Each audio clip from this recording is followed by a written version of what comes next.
all soil tests are inaccurate. Some are helpful, right? So Yeah. we have to understand that none of this is 100% accurate, and it's also just a snapshot in time. So if you want meaningful data, you want to do it around the same time each year. You're listening to How I Grow This, exploring stories of gardeners from across the globe as we learn from their biggest tips and tricks to some of the things not to do. I'm your host, Luke Hammond. Hello, everyone, and welcome back to another exciting episode of the How I Grow This podcast. I'm really excited for this conversation, number one, because I have spent a lot of time growing in a very similar context to today's guest. Today's guest is Brian Maisenbacher with Earth Grower. He has extensive knowledge in both orchard and soil health and market garden, and I know that today's conversation is going to be a treat for you. So, without any further ado, here's our guest, Brian Maisenbacher. Brian, welcome to the show. Hey, thanks for having me. Hey, well, let's give a little bit of a history of kind of what got you started into growing, and then where have you spent the majority of your time growing in North America? Yeah, so growing started for me when I was young. So I went to a Montessori school. We had a garden there. Yep. And we had a garden at my house too, and I was growing up. So I planted my first seeds in kindergarten. And we had a pretty big garden that we were pretty active in at the Montessori school. It was part of the curriculum to work in the garden. And then we moved from Illinois when I was about 12 years old, and didn't do much gardening again until high school. So in high school, I was part of a environmental science class where we had an organic vegetable garden, and that sparked something in me it reminded me of what I used to do when I was a kid. It reminded me of doing the garden at school, at an elementary school. And a couple of my buddies, we got really excited about it. And it was really a two-pronged thing. We were excited about the garden, but in that same class, we also watched Food Inc. and a bunch of these documentaries that tell you about all the things that are wrong with our food system and in our water and all of those kinds of documentaries, and got pretty fired up about it. So all of us, about 4 or 5 of my friends, we all started gardens in high school when we were 15, pretty decent sized gardens, and started planting a big food forest at my buddy's house that's still going. There's probably over 100 trees over there in Phoenix, which is where I went to high school. And in doing that, we progressed pretty quickly at our skill level at gardening, and then other people started asking for help building gardens, which was kind of where it started for me, was helping to build backyard gardens for people, and was doing that and was able to start charging for that when I was still in high school, and while working as a chef in restaurants during that time. And that went on for a couple of years until I was about 18. And a buddy of mine was at a farmer's market in Phoenix and met a guy who knew some people that were farming up in the Verde Valley at Spring Creek Ranch. And I started coming up and volunteering at that farm for, by that point I was 18 years old, and was volunteering there a few days a week. I guess I must have been 18 because I had just graduated high school, and so I wasn't going to school anymore, but would come up a few days a week and would work down at a restaurant, and was also working at a organic granola factory in Phoenix. And it transitioned to the point where I wanted to be on the farm more often. And so I started looking for a job up near Sedona and in the Verde Valley, and was hired at a cafe in Oak Creek Canyon. and was able to work there a few days a week and be on the farm most of the time, and was living in a little one room cabin, and it quickly turned into um, I'm not just volunteering on the farm, like this is our farm now. Hmm. I was a Yeah. business partner in the farm fairly quickly. Hmm. And that went on for uh, 4 or 5 years. We were running that farm, and I only worked at the cafe for a short period of time, maybe a year, and was selling stuff into that cafe from the farm really from the moment I started there, because we were Right. growing a Right. lot of kale and a lot of leafy greens at that time.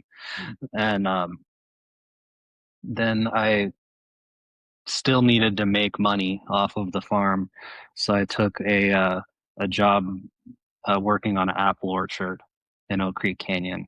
And so I worked on the apple orchard relatively full time, but seasonal. And so I'd wake up 4 in the morning, do all my chores around the farm, head off to the orchard, be there all day, come home, put a light on the tractor.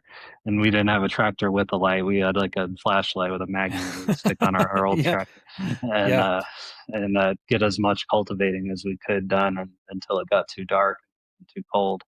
And we were running a little 1942 Farmall Cub tractor. Hmm. We only cultivate one row at a time.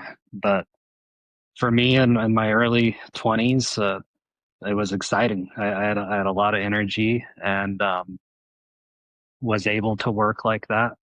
And I was just fired up about farming, to go from, really being a more of a backyard gardener, kind of food forest guy, to Hmm. farming rows that are 300-400 feet long, and doing it with the tractor. I learned a lot during that time. And that when we started to develop a pretty good reputation as a decent farm during that period, and we're providing all of the majority of the leafy greens for the Sedona and the Flagstaff farmers market during that time. And then I think we probably had at least 6 restaurant accounts that were buying Hmm. leafy greens. We weren't growing a whole lot else. We were mainly just growing leafy greens and small root veg during that time. And that property had an orchard that we were marketing fruit off of. And I still am affiliated with that orchard. Hmm. We would sell apricots and plums and apples and pomegranates and stuff like that. And so that went on for at least 5 or 6, 4, 5, 6 years. And Hmm. then I went and during that time I had traveled to Africa a couple times as well with my business partner, and we were helping to build farms for children's homes there. And so I had left to go on a trip around the world after farming for quite a while. And I went to New Zealand and Australia, and through Asia, and ended up back in Africa. It stopped in Egypt and ended up in Kenya, and was, traveling around for 3, 4 months, and came back and didn't really want to work at the apple orchard any longer during that time. And the the cafe that I started out at, they wanted to start a farm to table farm program. So they had an acre of land, and I helped to build a 1 acre market garden for them. And we Hmm. were feeding all of the leafy greens and all of the tomatoes, peppers, mainly those things, into the Hmm. restaurants. So we ran a really nice seasonal farm salad, and was running a market out of the store from things from the farm, and did that for a season. And then I transitioned back to doing mainly landscaping for a period of time, Hmm. where I was doing hardscaping and then building irrigation systems just as my own business. And I'd always done that through the whole period of farming, Right. was built Right. I doing think land. there's so much in like small scale farming where it's like, hey, we have some downtime. What else can we do to scratch a living and Right. make it And work? I'd always done that, and I've always done freelance arborist work as well. And so I was doing that, and then we got the opportunity, my old business partner and I, to start another farm in Cottonwood, and build a farm from basically from scratch at what's now Eco Farm in Cottonwood, Arizona. And so we got there. That was an old horse farm, an old Arabian horse farm. It's roughly the whole property is probably about 20 acres with 10 or 12 acres of good decent farmable land on it, and ran by a nonprofit. So we put in the whole irrigation system, the walk-in coolers, put in a wash pack station there, and revived a pretty large greenhouse they had there. And at the peak there, I think we had a 50 member CSA that we were running off the farm, and did 2 years straight of farm to table dinner once a week, for 2 years, which we were pretty proud of that, and ran a pretty extensive volunteer program. So it was really a more of an educational farm than it was a big money making farm, being funded by a nonprofit. But being there, I got to experiment and do a lot of really neat things in terms of soil health. So I had the opportunity while I was there to go back to school for agriculture during that time, and went to Yavapai College, and then picked up a few tricks, and and some stuff that I already knew for sure. But So during that time, I obtained several certifications, and went to school for agriculture technology Hmm. management, um, and managed that farm for about 2 years. After that, I went and moved back to Phoenix, and was commercially growing cannabis for a period of time during that time. And it did that for roughly a year, and then moved back to the Verde Valley, and started another farm, where we put in walk-in coolers, pet wash packs, and a number of things there, a bunch of greenhouses. And then after that, I moved to California, Yeah. and So, built my soil testing business. and that's where I want to jump into because right now, like you have this breadth of experience from all these different places. You've seen how they're growing in Australia, New Zealand, and Egypt, and Asia, and I think you have one of those consulting brains that really begins to put pieces together like a puzzle and then go, okay, what are some common denominators? What are some things that we can rule out? What are some things that we can do? And having gone back to school, you started seeing, um, you know, I would say the building blocks of traditional agriculture, soil chemistry. And with that, you've also jumped into the Dr. Elaine Ingram's stuff with the soil food web.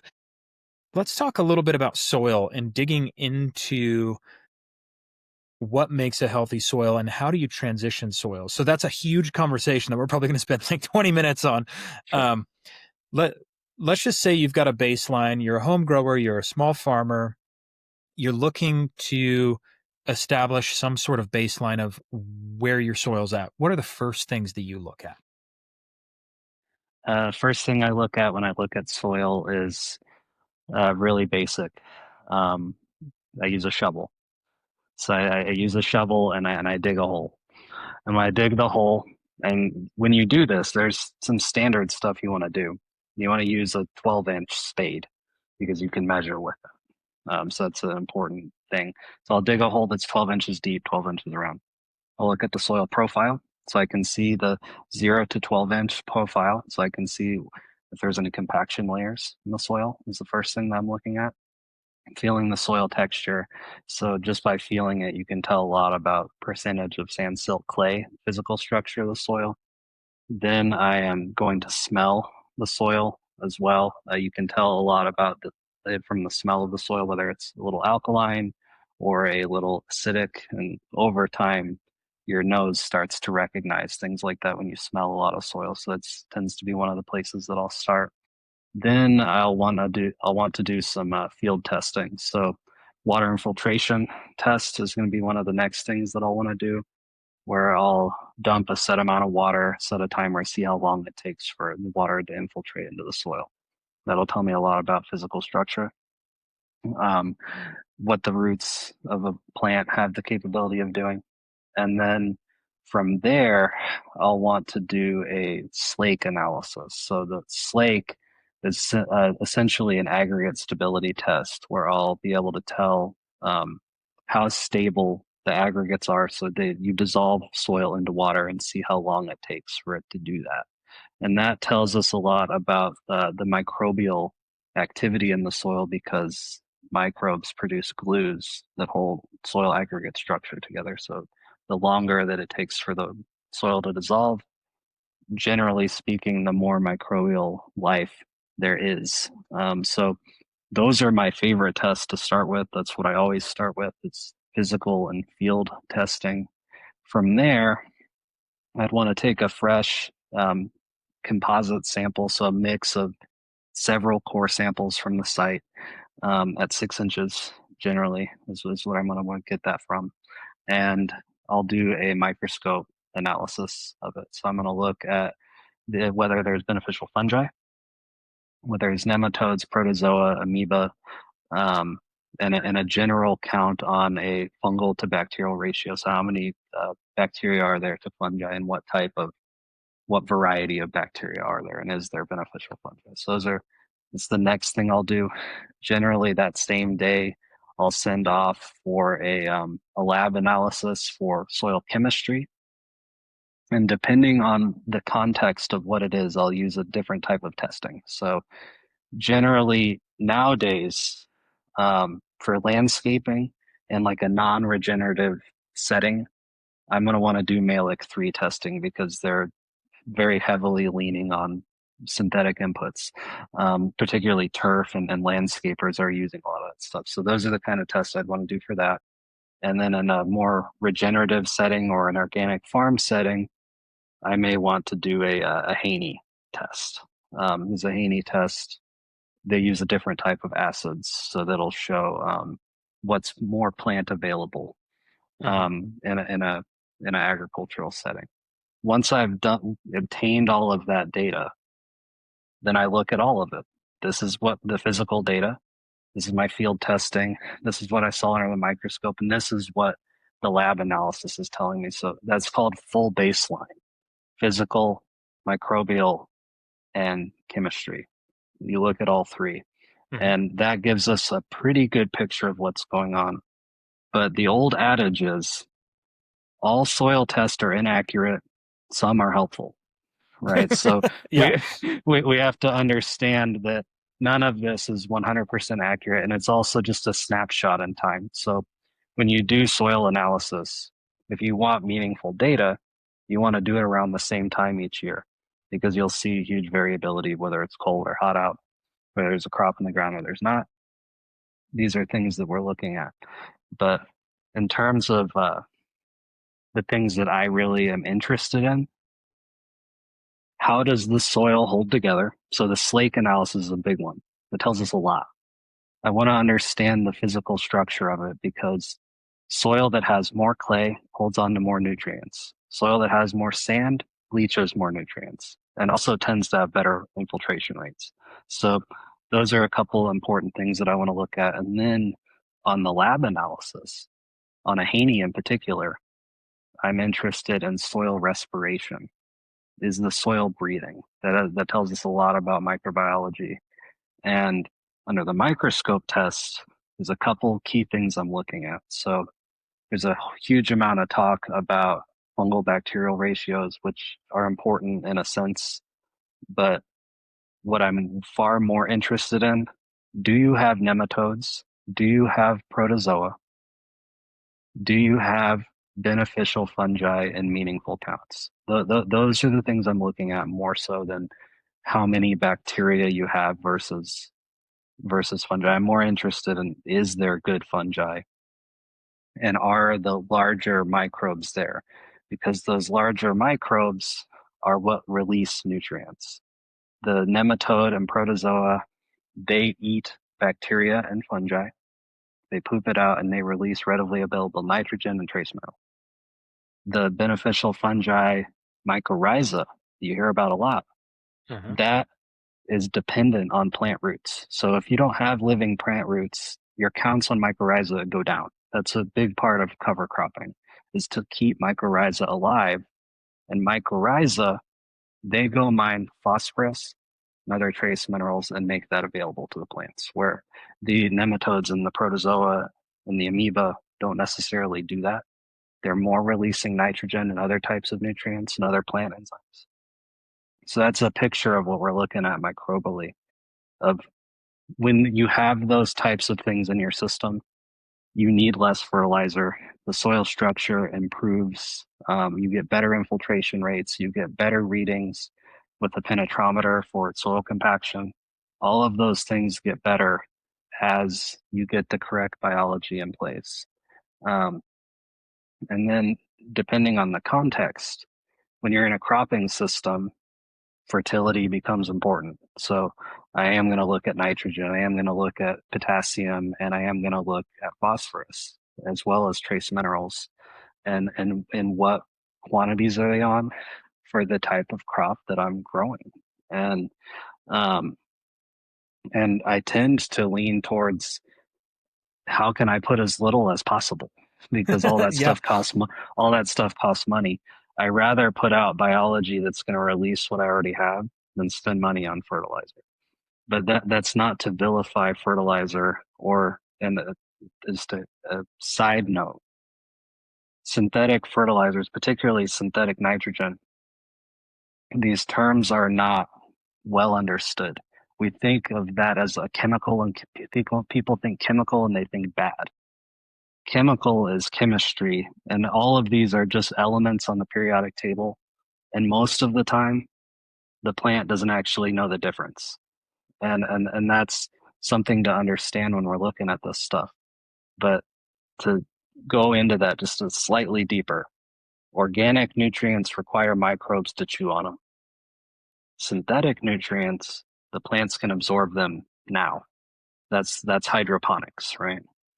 And a lot of big farms that are have very little biology, they need synthetic nutrients, and they're basically treating their field like you would treat a hydroponic plant.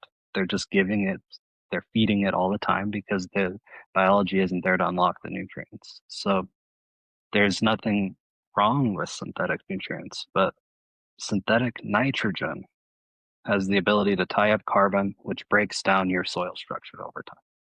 And if you're not adding carbon in with it, and you don't have biology that's building carbon, then you end up with depleted soil structure, particularly your layer of topsoil, and that it will blow away because it has Right. nothing to tie it together, which is what we saw happen in the Dust Bowl, and what's is happening in parts of the world. It's still happening. So it's we're rapidly losing topsoil in a lot of parts of the world. It has a lot to do with biology, more so than it has to do with tillage or even the use of things like Roundup. It has a lot to do with biology, because the biology are the ones that consume the carbon. So when you give them things like that, they're going to react to it and they cause something to happen. The things we do affect them, but they're the ones that really are making the changes physically in the structure of the soil. So good soil has a good balanced structure. The loam soil is really what we're all aiming at, but the reality is that not the whole world has vastly different parent material, meaning percentages of sand, silt, clay. We can't change those. What we can change is how rapidly we grow our O horizon or our topsoil, right? So the things that we do, like growing cover crops, putting down compost, adding biology, reducing tillage, all of those things have the ability to increase our O horizon or grow our topsoil Hmm. but and that encourages earthworms that break in channels and increase water infiltration, move around the biology, and improve soil structure across the board. But it doesn't mean that there's a different percentage of sand, silt, clay. We can't change those things. But the biology and also that kind of macro biology, like your earthworms and your um, all of your other larger soil insects that are moving around in that soil, they help to break up all of that compaction and to create channels that water can go through, air can go through, and the microbes want the same things as us. They need air, they need oxygen. They don't necessarily need light. They like the darkness, but they do need those things. And most of them are thriving off of sugars and humic acids. Fungi really like humic acids and they really like amino-based nitrogens. And your bacteria, they really like sugar and plant enzymes. Living plants in the soil, that's why cover crops work. They take sunlight, turn it into sugar, and they provide a food source so that that biology can do its thing down there and improve the soil. So I like to look at all of those things. I like to look at the context of what a farm actually is trying to achieve, how much money they actually have to do that, how much time they have, and the Hmm. way they're currently doing things. Where an organic farm, for example, that tends to do a decent amount of tillage because they can't use herbicides. Most no-till farms, as much as we wouldn't don't want to acknowledge it, use herbicides. They do because it's their way of dealing with weeds, which is there's trade-offs on both sides. When you look at soil health scores from a no-till farm that uses herbicides and an organic farm that tills like crazy, more often than not, the soil health score on the no-till field is better, regardless of the herbicide residue, which Right. is there and has human health issues. But Right. from the soil perspective, there's indicators that the soil is actually healthier. Now, is a lot of that dependent on the size farm and the structure they're in? Because most small scale production models under, 20 acres, give or take, are going to probably have a okay amount of tillage, but they're not going to be leaning onto an herbicide in that case. They're Right. probably leaning very heavy on cultivation and shallow cultivation for disrupting that root zone. From your consulting, have you seen the where does it look like from a human health perspective, looking at the food coming off of those fields, and then from like the ecological side of their soil health profile? Where what do you see there? So on smaller scale farms that are no-till or low-till farms or minimum tillage farms, a lot of farms that size are nowadays are implementing market garden techniques, which use a lot of compost, right? So there's a little bit of tillage and cultivation that's happening, but there's also huge amounts of organic matter that are going in as an input cost. And that helps to offset a lot of things. That layer of compost significantly diminishes weeds, right? And then by growing dense plant canopies, it shades out weeds. So the systems that are put in place absolutely affect these things where things like occultation or using flame weeders, things like that, doing pre-emergence, allowing things to come up, get flushes of weeds out, then plant. All of those techniques are critical in those kinds of systems.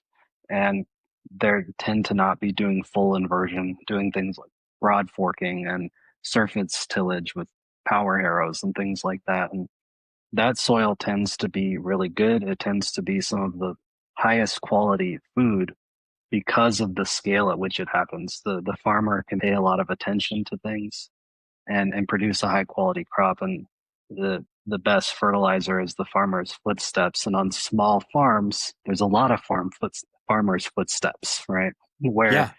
Yeah. on Look at my larger step farms, count.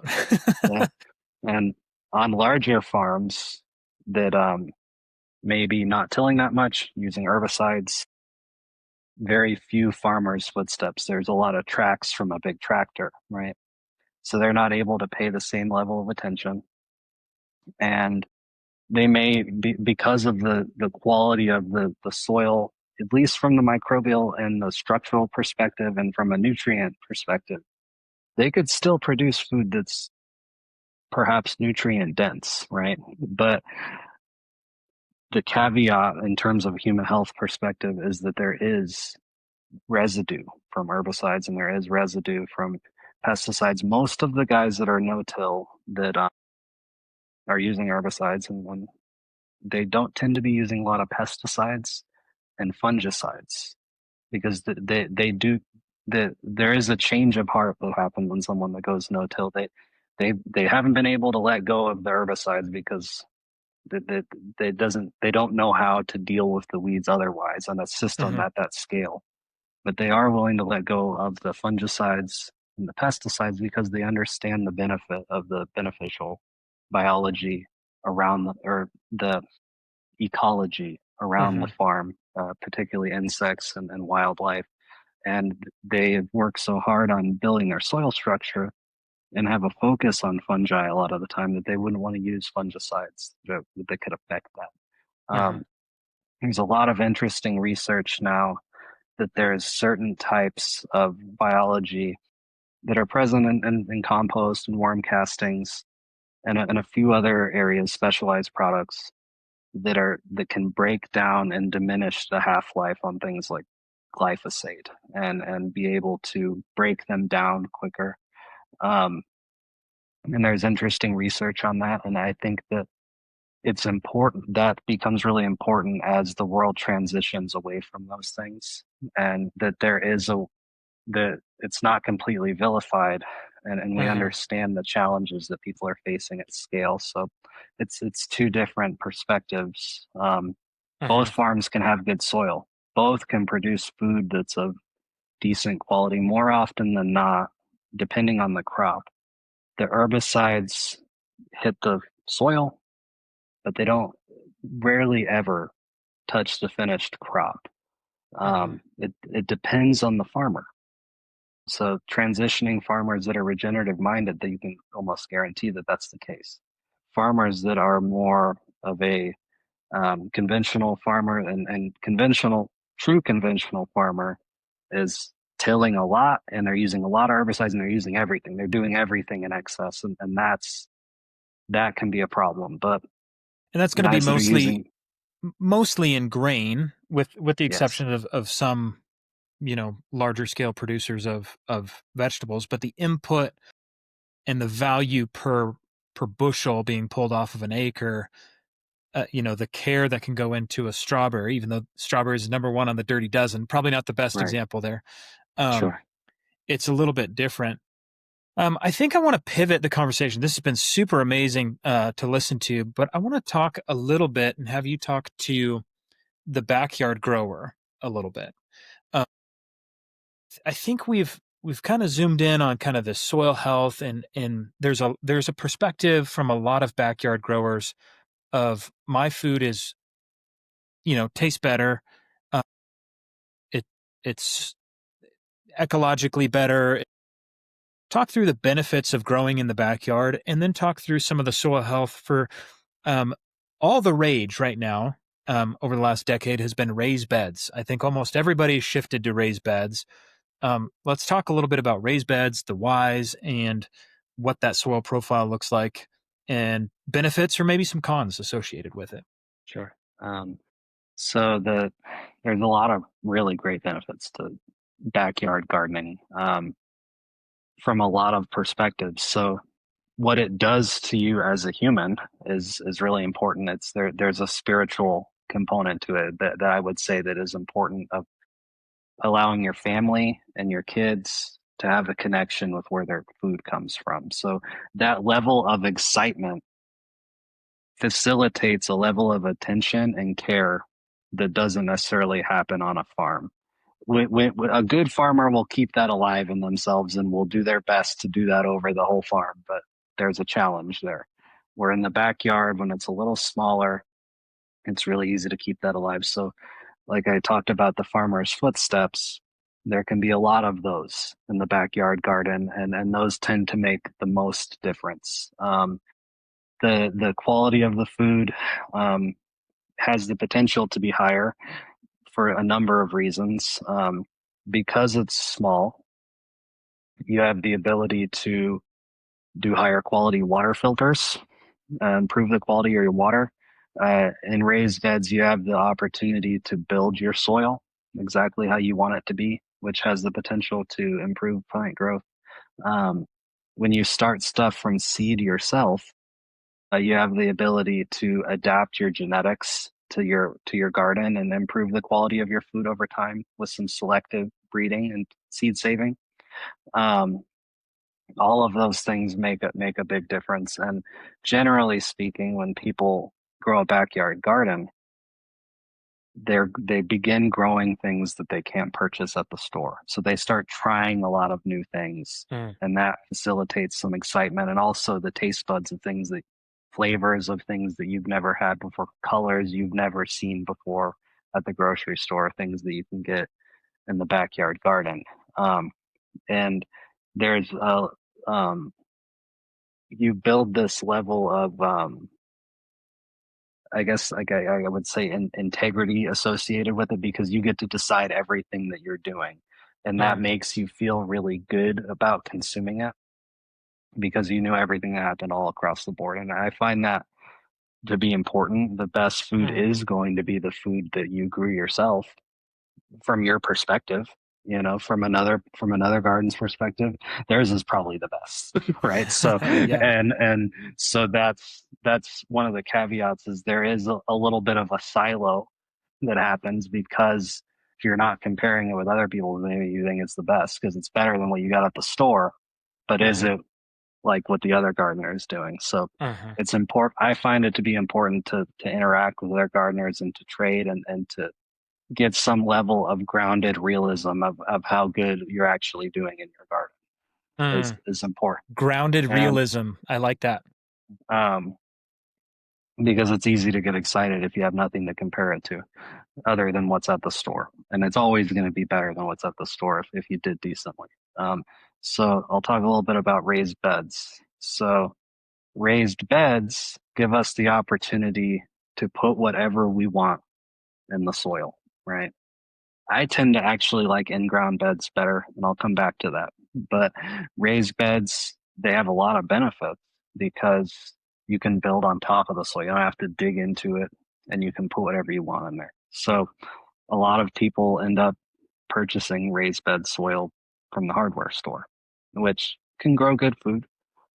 A lot of that is has quite a bit of synthetic nutrients in it, and plants do respond to that stuff. It makes plants grow, and um, that's something to keep in mind. Is a lot of those things that come in those soil mixes aren't necessarily organic. You can buy organic mixes, and the reality is if the biology is not in place in those mixes, they might not actually be utilizing the stuff that's in there, the plants. And more often than not, novice gardeners are using a little bit of both. They're buying fertilizer from the hardware store without knowing whether it's organic or synthetic and using it and it's making the plants grow, which is perfectly acceptable and can grow good food that way. Um, to take your raised beds to the next level is to understand what the soil is. And more often than not, bagged soil is not soil at all. It's soilless medium. It's peat moss and it is cocoa coir most of the time, the vast majority of it with some compost and probably some chicken manure or some steer manure in it. And that's a growing medium. It's something that you can grow plants in, but it's not necessarily soil. And to delineate that soil, go back to our last conversation, has sand, silt, and clay in it. And If it doesn't have sand, silt, clay, it's not soil. It's soilless medium. And there's garden soil that you can get, say, at like a nursery. When you buy bulk garden soil that's not a bagged product, it tends to have some sand, silt, clay in it. Is they've formulated a soil there that includes those things. There's a lot of benefits to that in the long term, um, because those sand, silt, and clays facilitate a much better microbial environment, and you're able to, the clay in particular has the ability to hold on to nutrients. So in a system that has no clay in it, it's not going to hold on to nutrients very well. You're going to lose Hmm. them. And in an environment that's a high peat environment, it's going to hold on, particularly to a lot of the salt-based nutrients. You're going to end up with high concentrations of that stuff. You need to leach it out. So that's why a lot of the time in like hydroponic systems, they're using a growing medium and they're refreshing it often. They're not using the same medium over and over again. Um, so keeping that in mind, a good raised bed will have some percentage of sand silt clay. It doesn't mean that peat moss is bad. There are some environmental caveats to that, and there's some environmental caveats to cocoa coir as well. A high cocoa coir bed is going to lack calcium. It does, because of the way that the chemistry works. You're going to always need to add calcium to beds that have a lot of cocoa coir in it, and you're going to run into calcium deficiencies and the blossoms falling off all your tomatoes and stuff if you don't. Um, Uh-huh. so those are things to keep in mind. The way that you build that soil matters a whole lot. And there's a really neat system that people use in raised beds called the soil horizon system, where they actually build soil using the way that it's built in nature. So there's a bedrock, there's rocks on the bottom, there's layers of sand, silt, clay, and the top area, which is top 6 inches, is your O horizon that has a lot more organic matter, a lot of compost, a lot of nutrients, things like that. And those types of beds tend to hold on to water better. They tend to drain better.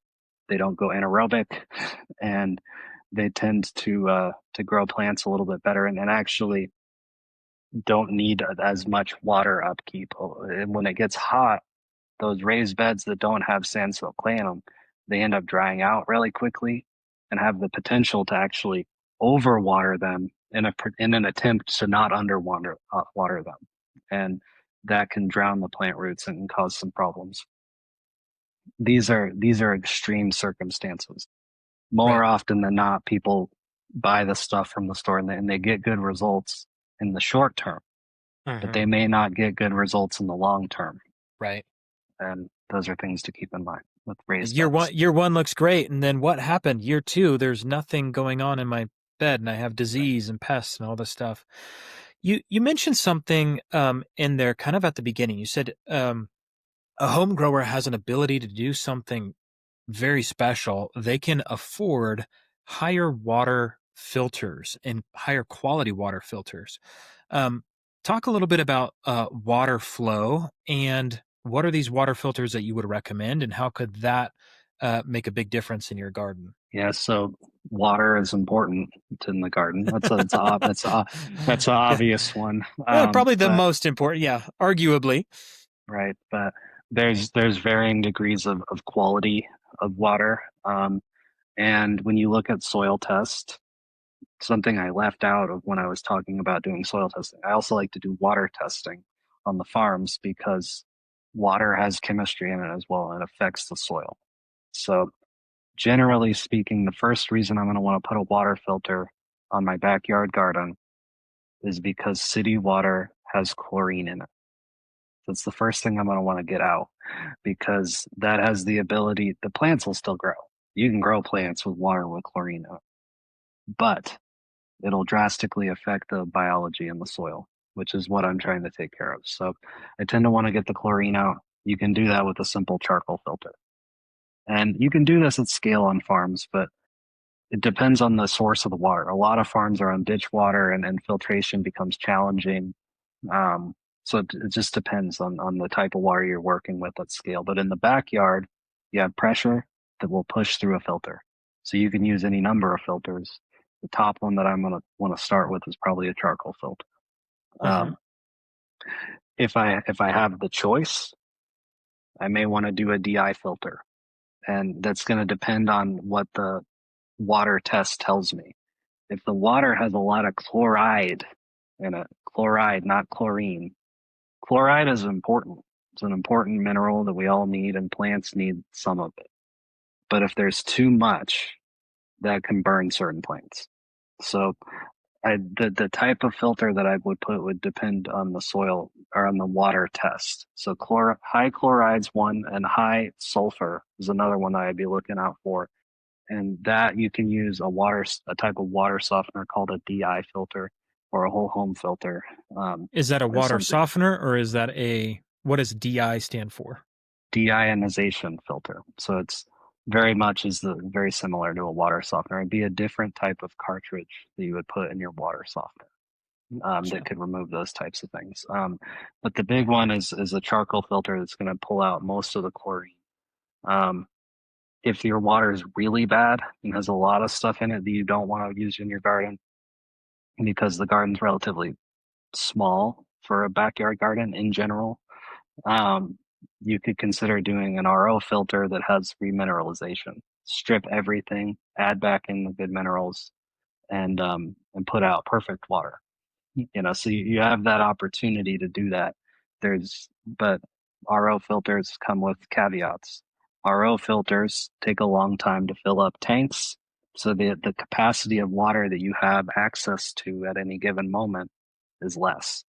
So that's one of the caveats, but you can strip it and you can make the water exactly what you want to be with whatever mineral makeup you want in it. So if I'm growing hydroponics, that's what I would do because I want to be able to control the water. If I if I'm in a garden setting where I don't necessarily need to control it, I might just want to take out a couple things. On a base level, I would use like a simple charcoal filter or a some type of deionization filter that would remove certain things. And a hose-in filter is a good place to start. There's a number of brands of them.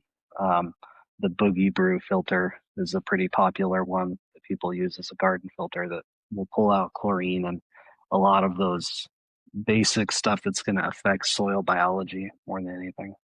And if your soil biology is not getting kicked in the teeth with your water every time you use it, you're going to get better results and it's going to improve the quality of your food because you have the biology Uh-huh. there. Uh-huh.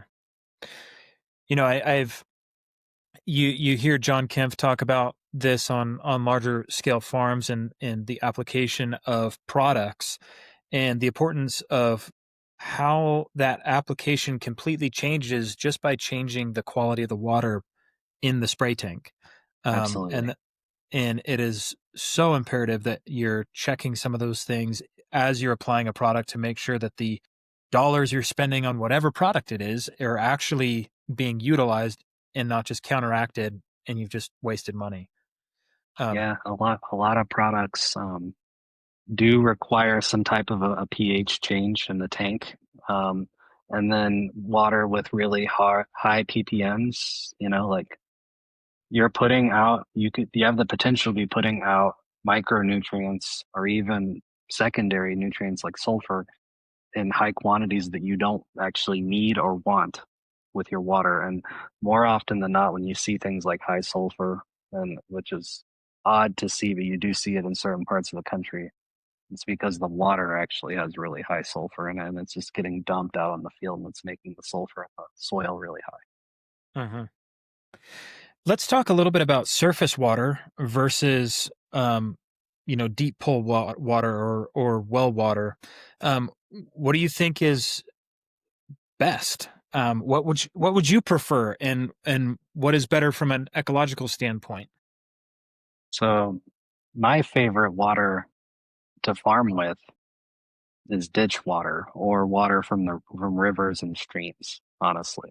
And that type of water, it may come with some problems sometimes, but more often than not, it comes with a lot of beneficial aquatic biology, particularly your protozoa, nematodes, and your amoeba. aquatic biology transfers over to the terrestrial pretty well. So you're getting an inoculum of biology with your water, which I like. That's going to be my preferred, at least in this area. Well water can be very good. Well water can be alkaline, can be overly alkaline sometimes. It can have sometimes high levels of chloride and high levels of sulfur. You see that a lot in like Southern California. You see the high levels of stuff like that because of the nature of that type of groundwater.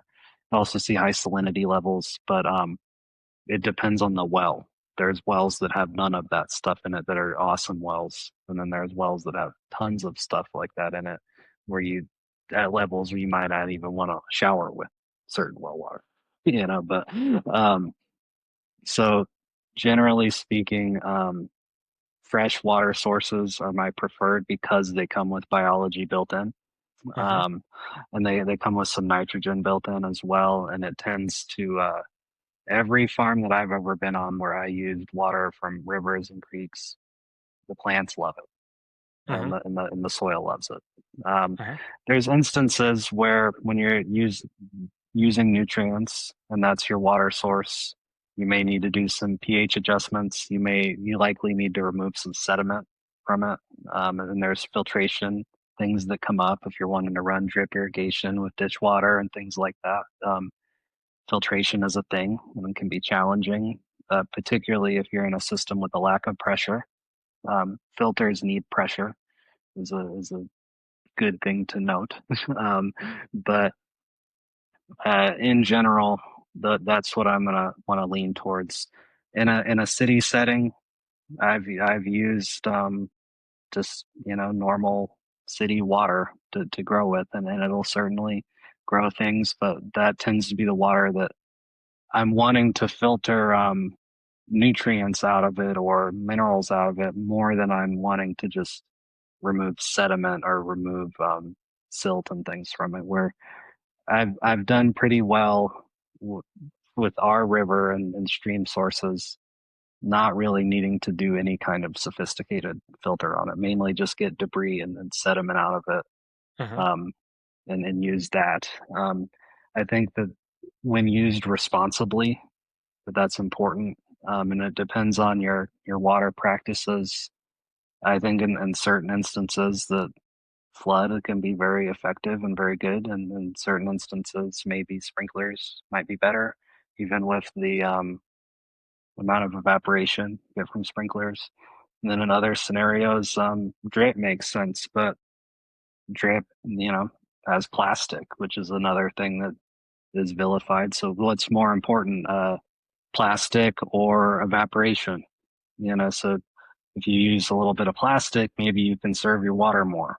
If you, so if you put out flood, you're going to get the most evaporation. The sprinklers are going to be maybe a little bit less, so like it's just a matter of how much water do you need? Where do you need to put it out? And I always want to, even ditch water, like I've done a ton of water samples on the Verde River and on the Uh-huh. Oak Creek, and it's all over the place. It's always different. It's Uh-huh. never the same. It might be relatively similar, but A lot of people have a lot of fears associated with surface water, rivers, streams, dirt, Giardia, E. coli, different yeah. strains of pathogenic bacteria. Have you noticed anything or seen anything where that pathogenic bacteria actually moves from the water source to a plant and from that plant into uh, the food system to where it's damaging or harming a human? In systems where you're using overhead irrigation, yeah, yeah, totally. You can if you're using that surface water or river water and it's not being filtered and it's being used in a overhead sprinkler system on, say, something like lettuce or leafy greens, and then that is not washed well, then yeah, it does totally has the potential to get into the food system. But um, generally, if you are doing overhead watering like that, I'd recommend a little more sophisticated filter, at least a charcoal filter to remove something like that. So sediment, then charcoal, not necessarily removing ions from it, but removing contaminants from it. and then taking extra precautions if you're doing that to make sure that your product's clean, particularly maybe using something like hydrogen peroxide in your wash pack station to Hmm. decontaminate it is would be wise. And making sure that the after that that the product is adequately dry before it's bagged up is going to be a wise thing to do. But I've seen things like that happen for sure. But mainly just in those overhead watering scenarios. I haven't seen like it being carried through the plant roots into the plant. That that Hmm. that's not likely to happen because if you do have a good soil system, good soil biology systems, there may be some pathogens present. Hmm. But if there's enough beneficial biology present, pathogens won't take hold. It's the Hmm. same thing with human health. That's why people take probiotics. If you have Hmm. enough beneficial biology in your gut, you're not going to, the bad microbes that are in the air and all over everywhere, not just in surface water, Hmm. won't harm you. So Hmm. using those types of uh, understanding that your soil is that same type of system, and if there's enough beneficial biology, one minor microbe from a river isn't going to crawl up through your plant roots into the plant tissue. Um, Hmm. though there are microbes that do go into plant tissue, there's endophytic microbes, but they don't tend to be those microbes. So Now, it'd be a very rare case. what about folks that are collecting rainwater and putting rainwater into barrels? A lot of people have fears associated with, I think it was taught in school, they call it acid rain, where the rain is taking pollution, particulate, and becoming acidic as it comes down, and it's what's creating caves and whatnot. Or it's just capturing all that pollution, that's airborne pollution, on the particulate raindrop, and then using that for the garden. But everybody knows that rainwater is the best for your garden. So what are I the would say that there's a little bit of a fallacy there and a little bit of a misunderstanding. When you learn about the water cycle, the way that clouds are produced is very similar to the way that distillation happens. So the water that comes from rain is actually very, very clean. And it has unique properties that when it does hit the soil, it has the ability for nutrients to bind to it and for it to actually make nutrients more available. That's why plants really love it. And with it, it's probably bringing a little bit of some atmospheric nitrogen with it because of it passing through the air. Um, so acid rain um, is rare. It tends to happen mainly in areas where there's volcanic activity at this day and age, where there's a lot of things going into the air um, from off gassing and things like that. hmm, Acid rain, we don't see that a lot, at least in our country, um, and it wouldn't be something that I would be concerned about. But one thing to know is that the process of clouds being formed is actually a very similar process to steam distillation. And there's a purification of that water, and then that's is a beautiful thing. You can trust rainwater.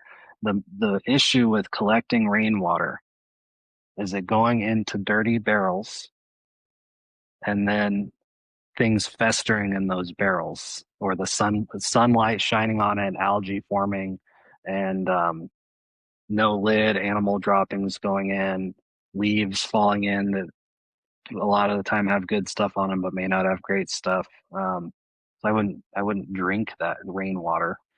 If you filter it, you could probably shower in it, and you can asphalt certainly use it shingles? on. Yeah, you can certainly use it on your garden. Yeah, the stuff that comes off your roof. So good rainwater systems have good filters on them, and if you are concerned about those things, having a small booster pump off your system to push it through at a minimum, a charcoal filter um, is going to be helpful. Disc filters and things like that are good as well to pull out small particulate. You can put it through a sand filter. If you're really concerned, um, you could put it through a UV filter, which is used for drinking water. So Awesome.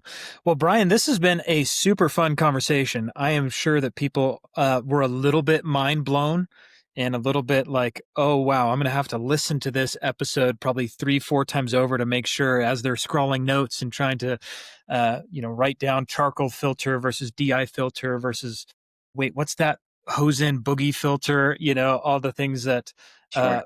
may be common knowledge to those who are in the trades, but this is so helpful for new growers that are starting out. And I just want to say thank you for sharing and being so generous with that information. Where do people find you or what you're up to? You can find me at earthgrowerllc.com, or you can find me at earth_grower on Instagram. Awesome. earthgrowerllc.com. And I think there's another one out there, Earth Growers, right?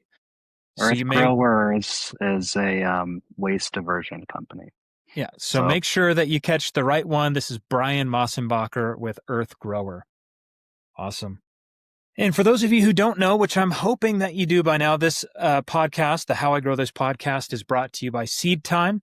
If you are looking for a garden planning software, Seed Time is your first choice. It is a free for all version, or you can choose to upgrade and be able to access all the wonderful features like layout, and so much more. So make sure you check out Seed Time. It is a very, very powerful, robust garden planner with new AI features and the new garden block system that just got released in December of 2025. So make sure you check out Seed Time. If you don't have an account, get one. Also, it would mean the world to me if you would go to wherever you're listening to this podcast, jump on and give us a rating and review. If you're enjoying these, if you're learning something new, it really helps us push the How I Grow This podcast forward in the algorithm and helps more people find this show so that they can hopefully be inspired to grow in their backyard and maybe try something new, or maybe add a filter onto their water system, or maybe just pure enjoyment. I don't know, but hopefully they're going to be learning something new every single week. Thank you again for listening. And again, you've been listening to the How I Grow This podcast by Seed Time. Brian, thanks for coming. Yeah, man. So good having you.